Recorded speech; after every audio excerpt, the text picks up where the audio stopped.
Hello friends, this is Himani from e Vidyarthi और अपने आज के इस सेशन में हम कक्षा 7 की हिंदी पाठ्य पुस्तक वसंत भाग 2 के पहले पाठ हम पंछी उन्मुक्त गगन की कविता को पढ़ेंगे। इस कविता के रचयिता या कवि हैं श्री शिव मंगल सिंह सुमन जी। तो आइए कविता शुरू करते हैं। लेकिन कविता शुरू करने से पहले थोड़ा सा कविता के बारे में हम कुछ जान लेते हैं कि ये कविता किसके ऊपर लिखी गई है। जैसा कि शीर्षक से पता चलता है, हम पंछी उन्मुक्त गगन के, तो कविता पंछी यानी पक्षी के बारे में है। और इस कविता में कवि ने यही बताया है कि उन्मुक्त यानी खुले आकाश में, गगन यानी आकाश, खुले आकाश में उड़ने वाले पक्षियों को अपनी स्वतंत्रता बहुत अधिक प्रिय है और वे अपनी स्वतंत्रता को किसी भी कीमत पे खोना नहीं चाहते। तो आइए कविता शुरू करते हैं। पहला पद ले लेते हैं। हम पंछी उन्मुक्त गगन के, पिंजर बद्ध न गा पाएंगे, कनक तीलियों से टकराकर पुलकित पंख टूट जाएंगे। प्रस्तुत पंक्तियों में कवि यही बताना चाहते हैं कि पक्षियों को अपनी स्वतंत्रता बहुत अधिक प्रिय है। पक्षी क्या कह रहे हैं? वे कह रहे हैं कि हम पंछी उन्मुक्त गगन के, हम खुले आकाश में उड़ने वाले पंछी हैं या पक्षी हैं। पिंजरबद्ध न गा पाएंगे, अगर हमें पिंजरे में बंद कर दिया जाए या हमारी स्वतंत्रता को छीन लिया जाए, पिंजरबद्ध अर्थात पिंजरे में बंद, तो क्या होगा? अगर हमारी स्वतंत्रता को छीन लिया जाए या हमें पिंजरे में बंद कर दिया जाए तो हम गीत नहीं गा पाएंगे, हम गाना नहीं गा पाएंगे। कनक तीलियों से टकराकर पुलकित पंख टूट जाएंगे। कनक अर्थात होता है सोना, तो कनक तीलियां अर्थात सोने की सलाखें। तो पक्षी ये कहना चाहते हैं कि चाहे हमारा पिंजरा जो है वो सोने का ही क्यों ना बना हो, लेकिन हमें इतनी आज़ादी अपनी प्रिय है कि हम उस पिंजरे से निकलने का प्रयास करेंगे और उसकी सोने की सलाखों से टकराकर हमारे पुलकित अर्थात होता है रोमांचित या खुशी से भरे, हर्ष से भरे हुए पंख जो हैं वो टूट जाएंगे। आगे, हम बहता जल पीने वाले मर जाएंगे भूखे प्यासे, कहीं भली है कटुक निबोरी कनक कटोरी की मैदा से। आगे पक्षी क्या कहते हैं? वे कहते हैं कि हम तो भाई बहता हुआ शुद्ध साफ नदियों का जल पीने की आदत रखते हैं, हमें तो बहता जल पीना पसंद है। और अगर हमें पिंजरे में बंद कर दिया जाएगा तो हमें क्या वो जो कटोरी में हमारे लिए दाना और पानी रखा है वो अच्छा लगेगा? नहीं लगेगा, और हम भूख और प्यास से मर जाएंगे। कहीं भली है कटुक निबोरी कनक कटोरी की मैदा से। फिर आगे वे कहते हैं कि उस सोने के पिंजरे के अंदर भले ही हमें सोने की कटोरी में दाना दिया जाए, मैदा वैसे तो मैदा होता है, जैसे आटा होता है, आटे से बारीक जो रूप होता है ना गेहूं का पिसने के बाद, उसे मैदा कहते हैं। लेकिन मैदा से अर्थात या अर्थ यहाँ पर कवि का दाने से है, जो पक्षियों को भोजन दिया जाता है।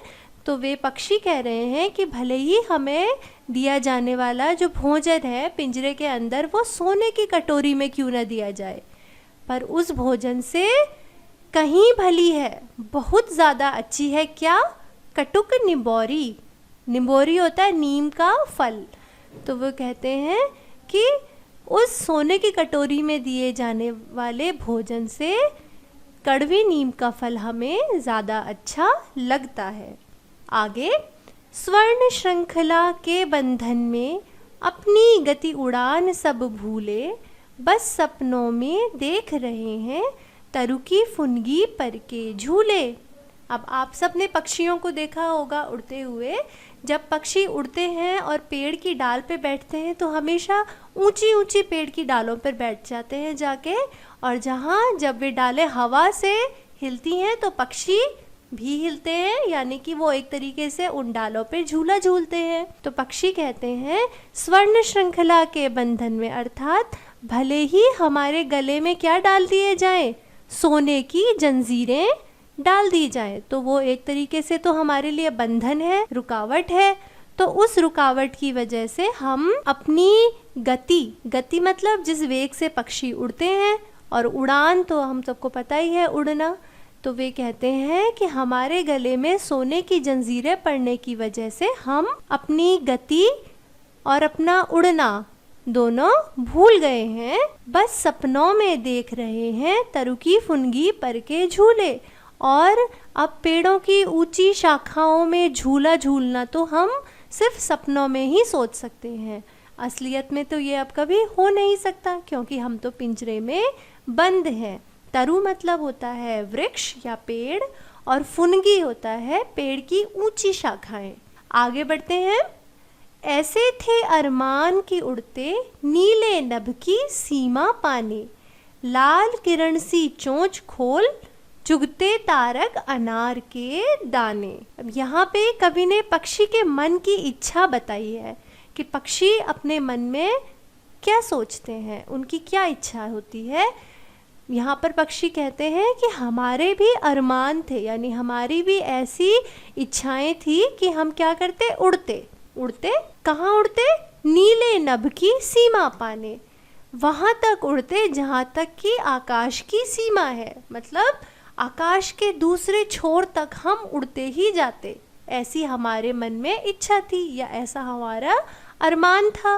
और क्या करते, लाल किरण की चोंच खोल, चुगते तारक अनार के दाने। वे कहते हैं और हम क्या चाहते थे कि हम अपनी सूर्य की लाल किरणों जैसी लाल चोंच को खोलकर चुगते, मतलब खाते। क्या खाते, तारक अनार के दाने, तारक रूपी अनार के दाने, मतलब तारों को खाने की इच्छा रखते हैं पक्षी। वे कहते हैं क्योंकि उन्हें तारे, जैसे हमें तारे छोटे छोटे दूर से दिखाई देते हैं, तो कवि ने यहाँ कल्पना की है कि पक्षियों को वे छोटे छोटे तारे अनार के दानों की तरह दिखते हैं, और वे आकाश के दूसरे छोर तक उड़कर अपनी लाल लाल चोंच से तारों रूपी अनार के दानों को खाना चाहते थे। ऐसा उनका अरमान था, या ऐसी उनकी इच्छाएं थी। लेकिन अब वे पिंजरे में बंद हैं, तो उनकी ये इच्छाएं पूरी नहीं हो सकती। आगे, होती सीमाहीन क्षितिज से इन पंखों की होड़ा होड़ी, या तो क्षितिज मिलन बन जाता, या तंती सांसों की डोरी। इन पंक्तियों में कवि ने पक्षी मन की और इच्छाओं को भी प्रकट किया है कि वे क्या करना चाहते हैं। वे सीमाहीन, सीमा मतलब होता है बॉर्डर, जहाँ पर कि कोई चीज़ समाप्त हो जाती है, वो उसकी सीमा होती है। अब लिखा है सीमाहीन, मतलब सीमा से विहीन, जिसमें सीमा ही ना हो। और क्षितिज, क्षितिज अर्थात वो बिंदु जहाँ पर कि धरती और आकाश मिलते हुए से दिखाई देते हैं, उस बिंदु को क्षितिज कहते हैं।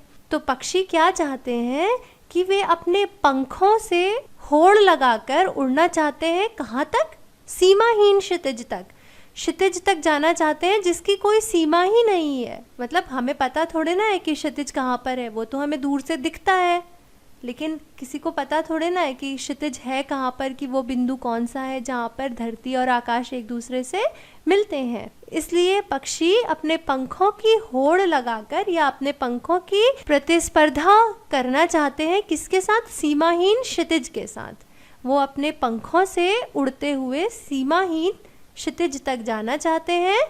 या तो क्षितिज मिलन बन जाता, या तंती सांसों की डोरी। अब क्योंकि क्षितिज की तो कोई सीमा ही नहीं है, तो उड़ते उड़ते पक्षी भी तो थक जाते हैं। इसलिए लिखा है कि या तो फिर क्या होता कि जब वे प्रतिस्पर्धा करते क्षितिज के साथ, तो या तो एक बिंदु ऐसा आता कि उन्हें क्षितिज मिल जाता, वे क्षितिज पे पहुंच जाते उड़ते उड़ते, या तंती सांसों की डोरी, या उनकी मृत्यु हो जाती। मतलब इन पंक्तियों में पक्षी उड़ते उड़ते क्षितिज तक जाना चाहते हैं, और अगर उन्हें वो क्षितिज ना मिले तो वे मर जाना चाहते हैं, लेकिन फिर भी वे हमेशा बस उड़ना ही चाहते हैं। आगे, नीड़ न दो चाहे टहनी का, आश्रय छिन्न भिन्न कर डालो, लेकिन पंख दिए हैं तो आकुल उड़ान में विघ्न न डालो। इन अंतिम 4 पंक्तियों में कवि कहना चाहते हैं कि पक्षी कह रहा है कि भले ही तुम हमें टहनी का नीड़ अर्थात घोंसला मत दो, टहनी पर घोंसला मत बनाने दो, आश्रय छिन्न भिन्न कर डालो, और हमारे जो घोंसले हैं उन्हें भी तुम तोड़ डालो। छिन्न भिन्न करना अर्थात तोड़ना, लेकिन पंख दिए हैं तो, लेकिन चूंकि ईश्वर ने हमें पंख दिए हैं इसलिए हमारी आकुल उड़ान में विघ्न न डालो। आकुल अर्थात होता है बेचैन, जो उड़ने के लिए बहुत ज़्यादा उत्सुक है। हमारे जो पंख उड़ने के लिए बहुत ज़्यादा उत्सुक हैं उनकी उड़ान में कोई विघ्न ना डालो, अर्थात हमें कैद मत करो, हमें पिंजरों में बंद मत करो। तो आज हमने कक्षा 7 की पाठ्य पुस्तक वसंत में दी गई कविता हम पंछी उन्मुक्त गगन के पढ़ी और समझी, और अब इस कविता के प्रश्न उत्तर हम अगले भाग में करेंगे।